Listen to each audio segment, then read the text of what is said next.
Saudações! Eu me chamo Marlon e nós iremos continuar o curso de Geografia para o segundo ano, aula 3, o processo de desenvolvimento do modo de produção capitalista, parte 2, capitalismo financeiro e capitalismo informacional. Percebam, portanto, que essa aula é uma continuação da aula anterior, a qual iniciamos as etapas do modo de produção capitalista. Nossa aula de hoje se divide em dois momentos, o capitalismo financeiro e o capitalismo informacional, começando a partir de agora. O capitalismo financeiro. A primeira coisa que eu tenho que saber é o período, século XIX ali, perfeito? Ele inicia nos seus 1800 e vai até 1970, basicamente.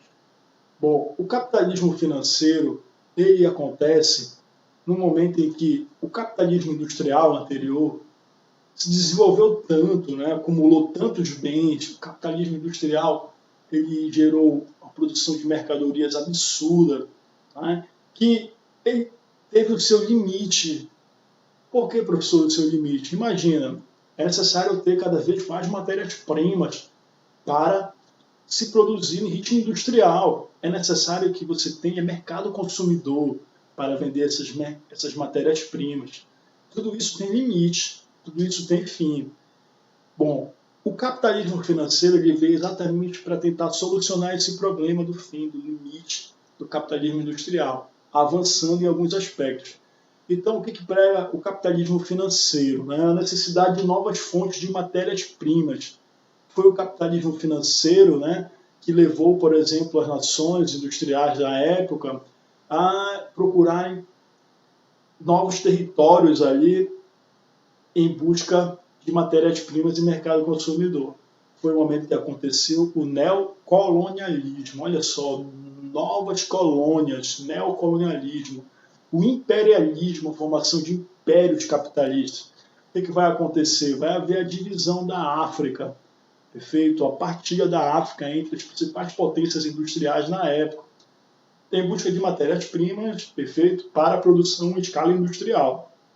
E o que vai acontecer mais nesse capitalismo financeiro, que eu diria que é o principal, né, norte do capitalismo financeiro, além do neocolonialismo, a formação de impérios capitalistas? Basicamente, é que vai ocorrer a união do capital das indústrias com o capital dos bancos. Eles irão se unir. Imagina o que é isso, turma.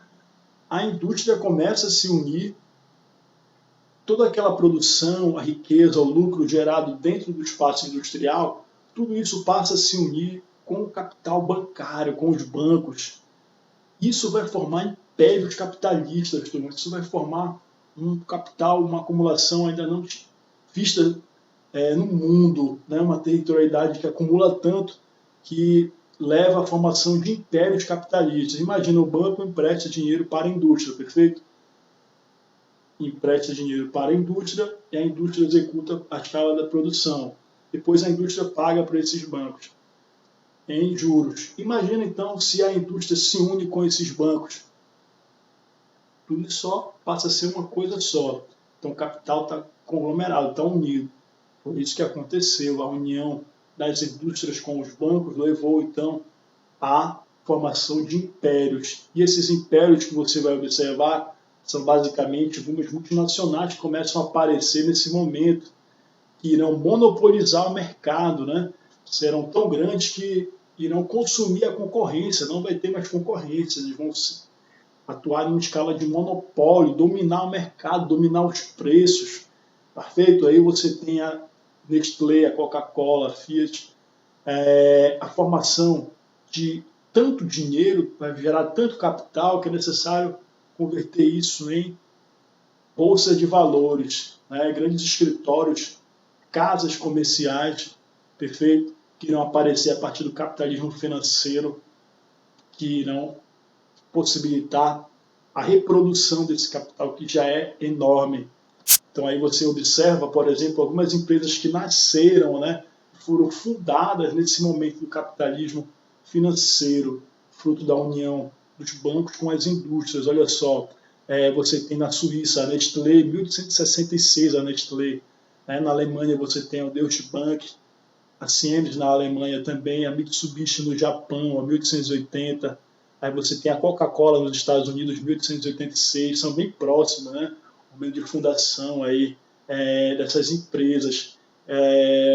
Você tem a Fiat na Itália, a General Motors nos Estados Unidos. Então são impérios capitalistas que irão se constituir aí no final do século XIX, né? Início do século XX. Perfeito, turma?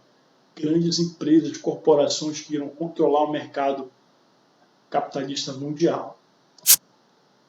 Então, resumindo, eu trago para você que o capitalismo financeiro ele se comporta com, basicamente, a extensão do pensamento econômico, né, capitalista, um aprimoramento aí, das ações relacionadas ao capitalismo industrial, perfeito? E ele vai, de certa maneira, pregar por uma visão chamada de keynesianismo, o keynesianismo de John Keynes, perfeito? O economista inglês. O que esse economista inglês ele pregava, basicamente? Que se a economia fosse deixada livre, ele dizia assim, a mão invisível do mercado continuasse atuando livremente, o mundo capitalista tenderia a crises, tenderia à queda da produção, à queda na comercialização e na acumulação. Que foi o que aconteceu com a crise de 29 da Bolsa de Valores de Nova York. Realmente aconteceu em 1929, a crise da Bolsa de Valores de Nova York. Como foi essa crise, professor? Se produziu tanta mercadoria, tanta, que não se tinha para quem vender. E como essas mercadorias não foram realizadas, vendidas, o preço dela caiu. Como o preço caiu, o investimento, o lucro caiu, decresceu, levou ao colapso, à crise do sistema capitalista. Então, o keynesianismo de John Keynes pregava uma correção desses rumos do capitalismo. Dizia assim que o Estado tinha que intervir na economia, sim. O Estado tinha que atuar controlando o que as empresas produziam e o Estado tinha que intervir no chamado welfare state, né, o estado do bem-estar social, investir em condições adequadas para que a população tivesse educação pública, saúde pública, que essa população não gastasse tanto dinheiro com saúde e educação, perfeito, que o Estado iria fornecer, para gastar dinheiro em quê? Em mercadorias, em sapatos, eletrodomésticos, etc. Perfeito? A maior parte do salário, então, dessa população tinha que ser para entregar nas mãos dos industriais, para consumir. Então, o Estado tinha que intervir, sim, na economia.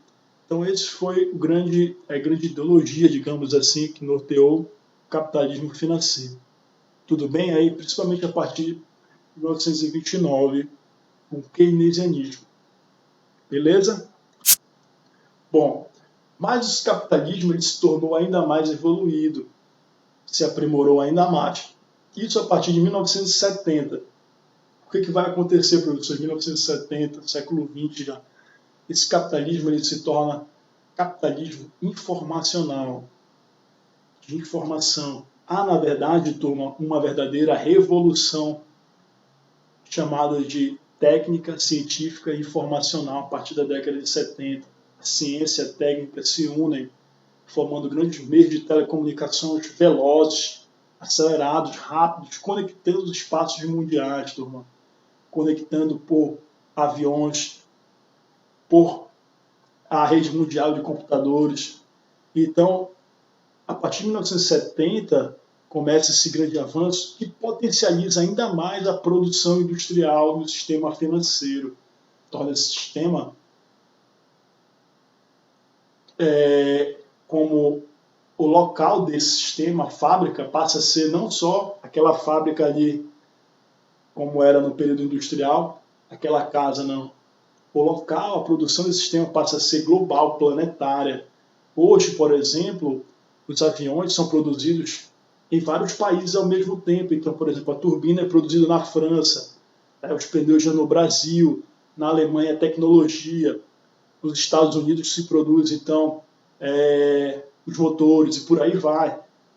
A produção passa a ser mundializada, certo? Porque a informação, a ciência proporciona isso, a produção industrial em escala internacional. É o que a Nike faz, por exemplo, quando ela fabrica bolas, por exemplo, lá na China, né?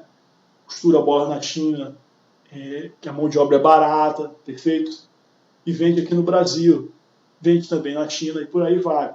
Então, a possibilidade de produção, o mundo passa a ser a grande fábrica. Então, é forte aquela empresa, é forte aquele país que domina o ramo da tecnologia, da informação, da ciência. O país que tem investimento em pesquisa e desenvolvimento, a robótica, perfeito? Tudo que está ligado à tecnologia hoje é fundamental para o capitalismo, porque a tecnologia traz uma escala de produção não só maior, como também mais eficiente, perfeito? Uma tecnologia, uma produção, uma mercadoria eficiente para o consumidor. E é forte, então, aquele país que tem isso tudo, que investe em pesquisa e desenvolvimento, e esse país certamente sairá na frente no capitalismo informacional. Bom, quais são esses países? Olha lá, tem Estados Unidos, Japão, Alemanha, Reino Unido, a Coreia do Sul, né, China, Rússia, aí o Brasil lá embaixo, perfeito? Países que gastam com pesquisa e desenvolvimento. São países que investem, né? O Brasil está entre esses países, está, mas ele está muito abaixo.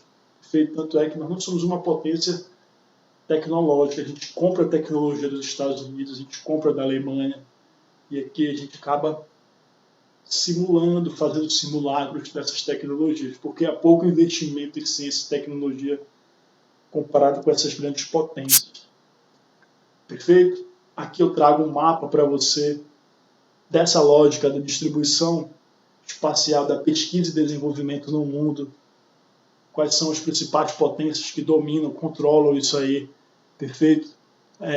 Relacionados aí com o Estado, né? No Brasil, o Estado paga metade dos investimentos em ciência e tecnologia. O que acontece? Grande parte dos outros países, quem gasta mais são as empresas privadas, e os empresários investem muito em ciência e tecnologia. Como eu coloco para vocês aqui, ó, a América do Norte, Ásia e Europa concentram cerca de 90% dos gastos de pesquisa e desenvolvimento. Nesses continentes, o setor privado responde pela maior parte dos projetos inovadores, ainda que subsidiados ou subvencionados pelo governo. O que acontece? O governo entra com uma parte muito grande nos Estados Unidos, por exemplo, feito ó, 66%. O Brasil é 47% só. Perfeito? Na Alemanha também, ó, 66%. Da França, 56%. O governo entra com investimento pesado e os empresários privados utilizam esse investimento e entram com uma segunda parte. Aí você tem a tecnologia que vai abastecer, por exemplo, os hospitais, as escolas, os polos de tecnologia, perfeito? E a produção biotecnológica de ciência, informação, robótica e por aí vai, que são os carros-chefes, tá certo, turma? Desse capitalismo informacional. Polos tecnológicos aí, então, os maiores polos tecnológicos do mundo. Aí você tem nos Estados Unidos o Vale do Silício americano. É lá que você encontra todas as tecnologias que estão no dia a dia, né? WhatsApp, Facebook, perfeito? Os computadores aí da Dell, o Intel da vida. Tudo isso que você encontra basicamente hoje, Yahoo, né? Google, tudo isso você encontra pensado, estudado, investido dentro do Vale do Silício americano, iPhone da vida. Então lá é o maior polo tecnológico, produção de ciência e tecnologia do mundo. Não é à toa que os Estados Unidos está na frente, né, nesse ramo. Assim como também a Alemanha, a Inglaterra, porque são países que investem muito. No Brasil, você encontra também alguns pontos de investimento em tecnologia. Como você observa aqui, olha só, Tecnopolo em Porto Alegre, o Vale da Eletrônica, perfeito? O Parque Tecnológico São José dos Campos, São Paulo, por aí vai. Chama de o Vale do Silício brasileiro. Lógico, é uma comparação, mas não dá para a gente comparar, né, Tom? O volume de investimento em tecnologia e ciência nos Estados Unidos e no Brasil. A gente está indo na contramão. Nós estamos, ao invés de investir mais, estamos investindo menos, cortando dinheiro da educação, por exemplo, fundamental. Então, a nossa territorialidade desse capitalismo financeiro e informacional está muito aquém, muito abaixo dessas potências aí europeias e dos Estados Unidos também.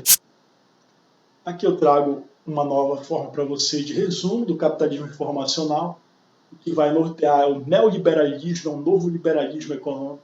Percebam que agora, no neoliberalismo, retoma-se a ideia de o Estado não intervir mais na economia, deixar livre a livre concorrência, a livre competição, volta aquela tona, perfeito?